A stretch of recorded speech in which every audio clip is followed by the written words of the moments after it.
भगवान है ही नहीं। एक छोटे से शहर में एक लड़का रहता था। उसने अपने जीवन में बहुत दुख देखा था, जिसका नतीजा ये निकला कि उसका भगवान से भरोसा ही उठ गया। उसने जब से आंखें खोली थी माँ को पूजा पाठ ही करते पाया था, पर इसका नतीजा क्या निकला, माँ बहुत कम उम्र में ही उसकी छोटी बहन को जन्म देते ही स्वर्ग सिधार गई। वो और उसकी छोटी बहन कभी रिश्तेदार तो कभी नौकरों के भरोसे पलते रहे। सभी उन दोनों को सताते अपना घर भरते रहे। जब वो कुछ बड़ा हुआ तो सबों को लड़ झगड़ कर भगा दिया। पापा कहते दुनिया ऐसी ही है, किया करोगे, समझौता करना पड़ता है। पर उसने किसी की ना सुनी। उसे इस दुनिया और दुनिया वालों से चिढ़ सी हो गई थी। सभी मतलबी है, आसान फरामोश है, बस अपना उल्लू सीधा करना है सबको। उसने खुद ही सारी जिम्मेदारी अपने नाजुक कंधे पे उठा रखी थी। बस एक कामवाली के सिवा कोई हेल्पर नहीं। वो खुद को तैयार करता, नाश्ता बनाता, बहन को तैयार करता और साथ स्कूल लेके जाता। खाना नाश्ता की जिम्मेदारी उसके पापा पे आ गई थी। स्कूल पास करते करते उसने ये जिम्मेदारी भी अपने कंधे पे उठा ली थी।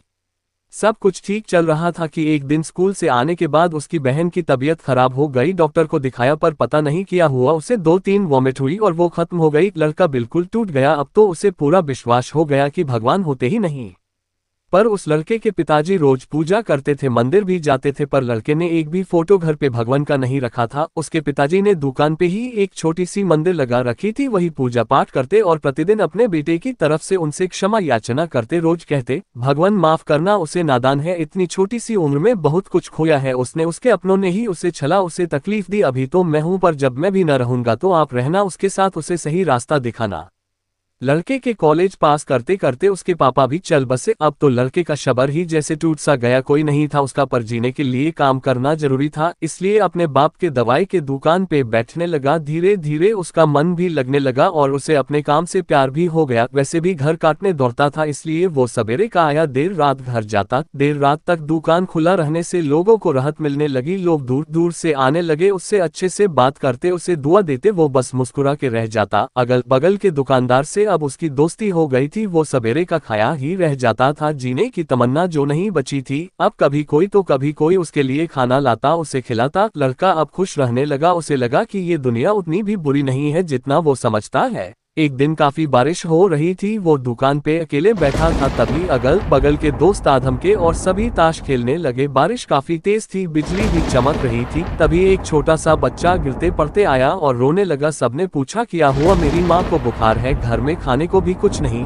2 दिन से खोली में पड़ी है, काम पे भी नहीं गई। भैया दवाई दे दो, मैं बाद में पैसे दे दूंगा। लड़के की आंखें छलछला आई। बच्चे को भरपेट खाना खिलाया। जो खाना उसके दोस्त ने उसके लिए लाके रखा था, बाकी खाना उसकी माँ के लिए बांध दिया। बच्चा खाना नहीं चाह रहा था, पर उसने समझाया तुम कमजोर हो गए हो, अगर नहीं खाओगे तो दवाई लेके कैसे जाओगे? बच्चा जल्दी जल्दी खा के निकलने को हुआ कि बिजली चली गई। लड़के ने जल्दी से उसे दवाई और खाना दिया और घर जाने को कहा। बारिश अभी भी हो रही थी, सभी दोस्त जा चुके थे। उसने भी सोचा कि अब मैं भी निकलता हूँ, तब तक बिजली आ गई। उसने देखा कि दवाई ज्यों की त्यों पड़ी है और उसने गलती से अंधेरे में चूहे मारने की दवाई उस बच्चे को दे दी है। अब क्या होगा? ना ही उसे बच्चे का नाम पता मालूम था, ना ही कुछ और जानकारी थी। वो फुट फुट के रो पड़ा। जल्दी से पापा की बनाए मंदिर के पास गया, फोटो को झाड़ा पोछो, धूप दीप अगरबत्ती सभी वहाँ पापा ने रखे थे। भगवान की पूजा की और जार जार रोने लगा। मैं आपको नहीं मानता, पर मेरे माँ बाप ने सदा आपको पूजा है, मुझे मेरी चिंता नहीं, मैं जेल चला जाऊं या मर जाऊं, पर मैं ये नहीं चाहता कि एक और बच्चा मेरी तरह बन जाए, जिसे आपके अस्तित्व पे ही विश्वास ना हो, वो भी मेरी तरह ये ना कहे कि आप हो ही नहीं।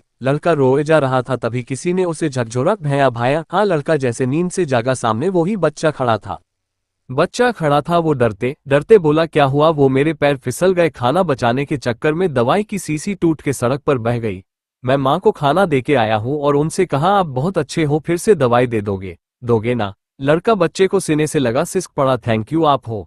चल मैं दवाई लेके तुम्हारे घर चलता हूँ, रात काफी हो गई है और बारिश भी हो रही है। आज की बारिश में उसके सारे गम भूल चुके थे और वो खुद को तरोताजा महसूस कर रहा था, मानो उसे उसका परिवार वापस मिल गया हो। दोस्तों, जब तक इंसान की दुविधा नहीं समाप्त होती, उसे उसकी समस्या का हल नहीं मिलता। समाप्त।